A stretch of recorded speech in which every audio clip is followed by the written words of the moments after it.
Hello guys, तो आज की वीडियो में हम बात करेंगे ऐसी कुछ मिस्टेक्स के बारे में जो मैं वापस जाकर अपने इस ओल्ड सेल्फ को बताना चाहूँगा। This is me and then I became this. मैं बहुत स्किनी हुआ करता था, बहुत ज़्यादा पतला हुआ करता था। और आपको पता है हम लोगों का कल्चर कैसा है कि मतलब बहुत ज़्यादा एक दूसरे को बुली करने का सीन है कि बहुत पतलू है, ये है, वो है।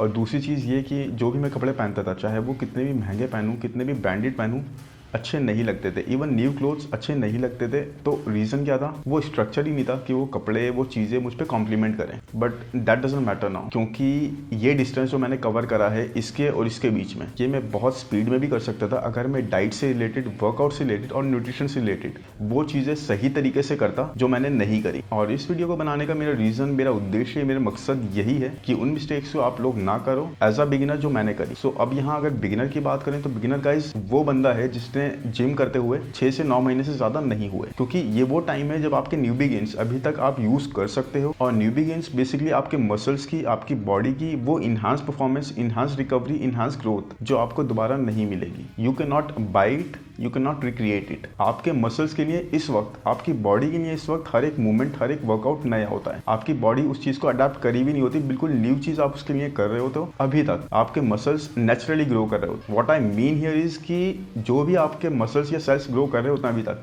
आपने खुद से कुछ नहीं करा होता उनको ग्रो करने के लिए। बट नाउ आप अपने वर्कआउट से, अपनी डाइट से, अपने रिकवरी के प्रोसेस से उन चीज़ों को एक तरीके से स्ट्रेस दे रहे हो, एक फोर्स कर रहे हो ताकि वो ग्रो करें, ताकि वो उस तरीके से परफॉर्म करें जैसे आप चाहते हो, so that they become stronger. तो उनके लिए ये चीज़ एक बिल्कुल ही नई है। बट ये चीज़ कब वर्क करेगी? जब आप अपनी डाइट, वर्कआउट, रिकवरी, हर चीज़ को बिल्कुल सही पॉइंट से रखोगे, सही चीज़ें करोगे और वो मिस्टेक्स ना करोगे जो लोग बेसिकली कर देते हैं। बहुत ज़्यादा इन्फॉर्मेशन अवेलेबल है ऑनलाइन हर जगह पर, उसके बाद भी मिस्टेक्स हो रही हैं गाइज। तो इस चैनल पर बेसिकली हम रॉ रहेंगे बिल्कुल इस बारे में, और इन मिस्टेक्स के बारे में बात करेंगे इस वीडियो में आज। सो जब भी आप गाइज जिम जाओ, कोई ना कोई प्लान के साथ जाओ। फैट लॉस, मसल गेन या टोटल ट्रांसफॉर्मेशन, जो भी आपका गोल है, आपके एक्शंस, आपके एफर्ट्स उसी डायरेक्शन में होने चाहिए। And that is how things work. जैसे कि आप एक प्रोग्राम फॉलो कर रहे हो, उसके अंदर आज आपका चेस्ट डे है। चेस्ट डे के अंदर जो वर्कआउट आप आज कर रहे हो उसे कम से कम 3 से 4 वीक्स कॉन्टिन्यूसली सेम वे में परफॉर्म करो, प्रोग्रेसिव ओवरलोड करते हुए। ये मत करो जो हम लोग सब करते हैं, इवन मैंने भी करा है, कि हम लोग जिम गए, एक प्रीमेड अप माइंड नहीं है, जाकर देखा ये एक्सरसाइज खाली है, उस एक्सरसाइज को कर लिया, ये वर्कआउट मशीन खाली है, वो कर ली। या फिर एक दूसरी चीज़ जो हम लोग बहुत सारे देखते हैं कि कुछ एडवांस लोग कुछ डिफिकल्ट मूवमेंट्स कर रहे होते हैं, हम सोचते हैं यार इससे रिजल्ट आएंगे, यही कर लेते हैं, हम लोग उन्हें कॉपी करना स्टार्ट कर देते हैं। वर्कआउट को डेली चेंज करने की वजह से आप प्रोग्रेसिव ओवरलोड नहीं कर पाओगे, आप उस एक्सरसाइज में मास्टर नहीं कर पाओगे, आप बेनिफिट्स पूरी तरह से रीप नहीं कर पाओगे। तो इससे आपके और आपके गोल के बीच में जो डिस्टेंस है वो बहुत ज़्यादा और इंक्रीज होता जाएगा, ना कि कम होगा। तो मैं यही सजेस्ट करूंगा गाइस कि चाहे कोई भी प्रोग्राम हो जो शायद आपने ही बनाया हो अपने रिसर्च करके, उसको 3 से 4 वीक्स बिना चेंज करे आप करते रहो, उन एक्सरसाइजेस को मास्टर करो, ठीक है, उनमें स्ट्रॉन्गर बनो। और उसके बाद जब 3 से 4 वीक्स के बाद आपको लगे कि अब हाँ, मेरी बॉडी उस तरह से उन चीज़ों पे रिस्पॉन्ड नहीं कर रही है, अब मुझे इससे इस तरीके से रिजल्ट्स नहीं आ रहे हैं, तब जाकर उनको चेंज करो। बट उससे पहले just master them, be good in them, B stronger in them, ठीक है गाइज। अब दूसरी बहुत बड़ी मिस्टेक जो हम सब करते हैं, we always put exercise about diet. हम सबको कभी ना कभी ये लगता था या फिर लगता है कि जितनी ज़्यादा एक्सरसाइज करोगे, जितना ज़्यादा वर्कआउट करोगे, उतने ज़्यादा रिजल्ट्स आएंगे। जिम में जाकर हम 1.5 घंटे वर्कआउट कर रहे हैं, 2-2 घंटे वर्कआउट कर रहे हैं, एंड न्यूट्रिशन का पता ही नहीं है। तो गाइस ऐसा नहीं है। बेसिकली आपका वर्कआउट सिर्फ 45 से 50 मिनट या मैक्सिमम 55 मिनट का इज़ मोर देन इनफ। उसके बाद 23 घंटे 10 मिनट, 23 घंटे 15 मिनट आप क्या कर रहे हो जिम के अंदर, दैट मेक्स अ डिफरेंस। आप अपनी बॉडी को कैसे फ्यूल दे रहे हो। Think of yourself as a car. गाड़ी चाहे छोटी हो या बड़ी हो, उसमें आप जब तक फ्यूल नहीं डालोगे वो वर्क करेगी।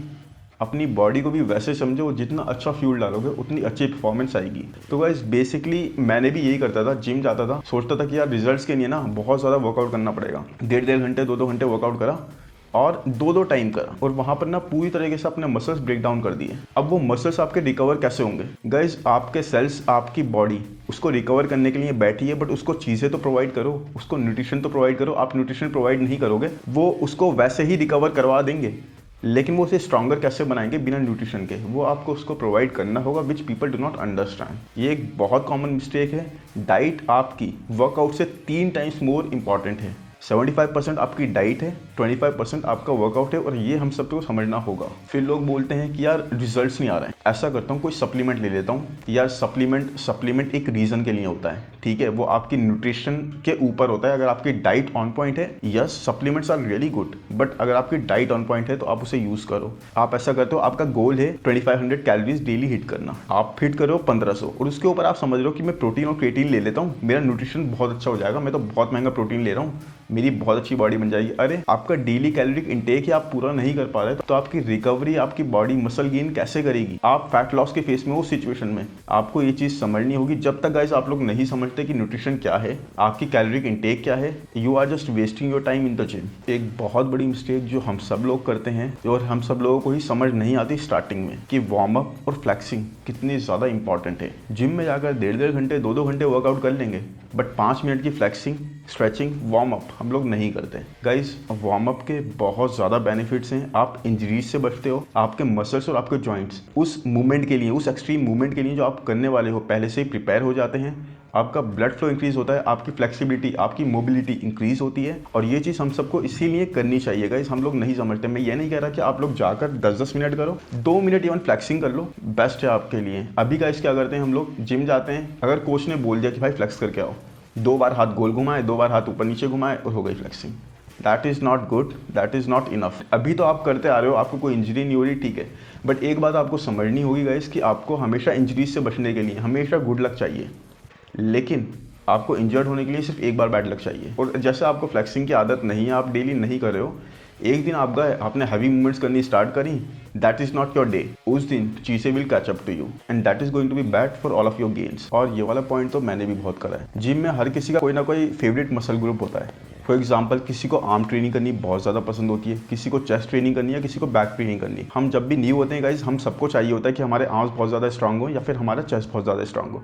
हम क्या करते हैं, उस मसल ग्रुप को डेली ट्रेन करने लग जाते हैं, ओवर ट्रेनिंग करने लग जाते हैं। फॉर एग्जाम्पल हमने बैक की ट्रेनिंग करी, हमने आर्म ट्रेन कर लिए, कल हमने चेस्ट की ट्रेनिंग करी, फिर से आर्म ट्रेन कर लिए। इससे क्या होगा गाइज, कोई भी मसल को रिकवर होने में, अगर आप नेचुरल लिफ्टर हो गाइज, अगर आप नेचुरल लिफ्टर हो तो मसल को रिकवर होने में कम से कम 48 से 72 घंटे लगेंगे। अपने उस मसल को आप उतना टाइम दो। अगर आप डेली ट्रेन कर रहे हो उस मसल को, आप सोच लो कि ये वीक मसल है या मुझे इसको ज़्यादा ग्रो करना है दूसरों के कंपैरेटिवली, तो आप उसको अगर रिकवर होने का टाइम नहीं दोगे तो वो उस तरह से स्ट्रांग बन ही नहीं पाएगा। फॉर एग्जाम्पल अगर आप आज गए, ठीक है, आपने चेस्ट फाइबर्स अच्छी तरह ब्रेक करे पूरी चेस्ट के वर्कआउट करके, कल आप फिर से जिम गए, आपने फिर से फ्लाई स्टार्ट कर दी या पुल ओवर करने स्टार्ट कर दी, उससे क्या होगा, आपके जो मसल रिकवर होने थे, जो आपने कल मसल फाइबर्स तोड़े हैं, उनको रिकवर हो रहे थे, वो स्ट्रांग होकर जुड़ना चाह रहे थे, आपने उनको फिर से ब्रेक कर दिया। They were in the process of being stronger, आपने उनको फिर से तोड़ दिया, वो उस तरह से स्ट्रांग बन ही नहीं पाएंगे। और इससे क्या होगा गाइस, आप जिस लैगिंग पार्ट को ब्रिंग अप करना चाहते हो, जिस लैगिंग पार्ट को आप स्ट्रॉन्गर बनाना चाहते हो, जिस मसल को आप ज्यादा ग्रो करना चाहते हो, वही और ज्यादा वीक रह जाएगा। बिकॉज आप आर्म तो डेली ट्रेन कर रहे हो, उससे क्या हो रहा है, वो रिकवर नहीं हो पा रहा, लेकिन उस आर्म डेली ट्रेन करने की वजह से आपके चेस्ट को, आपकी बैक को, आपके शोल्डर्स को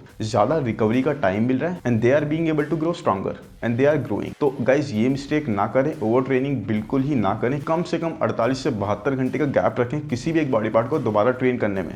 जैसे कि आज आपने बैक के साथ बाइसेप ट्रेन कर लिया, कल आप शोल्डर्स कर लो, ठीक है, लेग्स कर लो, उसके बाद आप आर्म की ट्रेनिंग करो नेक्स्ट डे। डेली एक ही मसल ग्रुप को टारगेट करना is not going to do you any good. किसी भी मसल को रिकवर होने में उतना ही टाइम चाहिए जितना एक दूसरे मसल को चाहिए। तो यस गाइस, मैं जब जिम जाता था तो अंडे, चिकन, पनीर, इन सब पे बहुत ज़्यादा टूट पड़ता था, as if they were some holy foods. और जितने भी दूसरे आइटम्स होते थे फैट्स के या कार्ब्स के, उन सबको अवॉइड करता था, जैसे कि उनसे तो मेरे जैसे फैट ही गेन होगा, मसल्स तो सिर्फ प्रोटीन से ही बनेंगे। इन टर्न क्या होता था, आपने प्रोटीन कंज्यूम कर लिया 200 ग्राम, आपकी कैलोरीज कितनी हो गई, 1 ग्राम प्रोटीन में 4 कैलोरीज होती हैं, तो आपकी 200 ग्राम प्रोटीन के बेस पे 800 कैलोरीज हो गई। बाकी का क्या, बाकी 2500 में से अगर आपने 800 कैलोरीज कंज्यूम करी है, बाकी 1700 कैलोरीज के आप डेफिसिट पे हो। क्या आपके मसल्स ग्रो करेंगे, क्या आप स्ट्रॉन्गर बनोगे, क्या आपकी बॉडी को आपको न्यूट्रिएंट्स दे रहे हो? तो गाइस बिल्कुल ऐसा नहीं करना है हमें। All 3 macros are important, fats, carbs and protein. हमें तीनों को एक कॉम्बिनेशन में कंज्यूम करना है। भाई फ्रूट्स मत खाओ, इसमें कार्ब्स होते हैं, भाई ऑयल मत लो, इसमें फैट्स होते हैं, ये सब बेकार की बातें हैं। हमें हर चीज़ कंज्यूम करनी है इन अ डिसेंट क्वांटिटी। हमें ये नहीं करना कि हम जिस प्रोटीन को ही कंज्यूम करते रहें और अपने कैलोरिक डेफिसिट में आ जाएं, हम फैट्स और कार्ब्स को पूरी तरह से अवॉइड कर रहे हैं। कार्ब्स आपको एनर्जी देंगे, carbs work as a fuel, fats आपको ओवरऑल हेल्थ में, ओवरऑल हार्मोन प्रोडक्शन में, ओवरऑल आपकी विटामिन मिनरल एब्जॉर्प्शन में, हर चीज़ में फैट्स आपकी हेल्प करेंगे। तो ये सब चीज़ें बहुत ज़्यादा इंपॉर्टेंट है, हमें तीनों का कॉम्बिनेशन ही यूज करना है। आजकल लोगों को ऑब्सेस बना दिया है प्रोटीन से।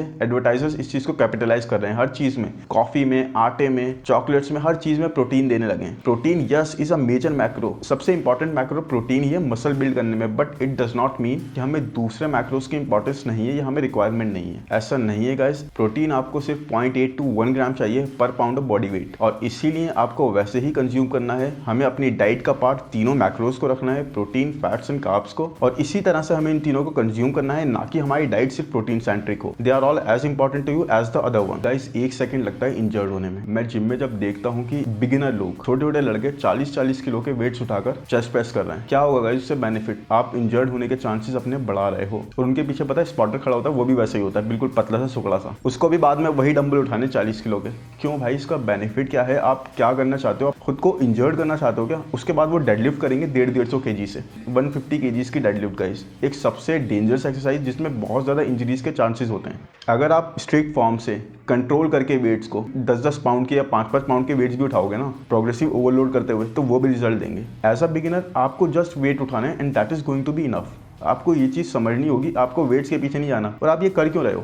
दूसरों को दिखाने के लिए? ठीक है, थोड़ी सी दिमाग में ये आ जाती है कि अगर मैं 2.5 पाउंड के वेट उठा रहा हूँ या 5 पाउंड के वेट उठा रहा हूँ, कैसा लगेगा? तो गाइस आप वर्कआउट अपने लिए कर रहे हो, ट्रेनिंग आप अपने लिए कर रहे हो, खुद के इंप्रूवमेंट के लिए कर रहे हो, नॉट फॉर अदर्स। ठीक है, leave ego at the door. अपने लिए परफॉर्म करो, अपनी परफॉर्मेंस को इन्हांस करो, अपने आप में स्ट्रांग बनो, दूसरों के लिए मत करो। अगर आप इंजर्ड हो गए, कोई आपके घर पे नहीं आएगा आपके पेरेंट्स से ये बोलने कि भाई ये तो 150-150 किलो की डेडलिफ्ट करता था, या फिर कोई आपको कंफर्टेबल फील नहीं कराएगा। आप घर पे अकेले पड़े होंगे, वो अपना वर्कआउट करते रहेंगे वैसे ही जिम में। तो इस चीज़ को समझो, वर्कआउट की इंपॉर्टेंस समझो, but form over weight. Form को फॉलो करो, वेट्स को फॉलो मत करो। वेट्स अपने आप उठाते चले जाओगे टाइम के साथ। और प्रोग्रेसिव ओवरलोड का मतलब ये नहीं है गाइस कि वेट उठाने हमें ज़्यादा से ज़्यादा। आप कैसे कर सकते हो?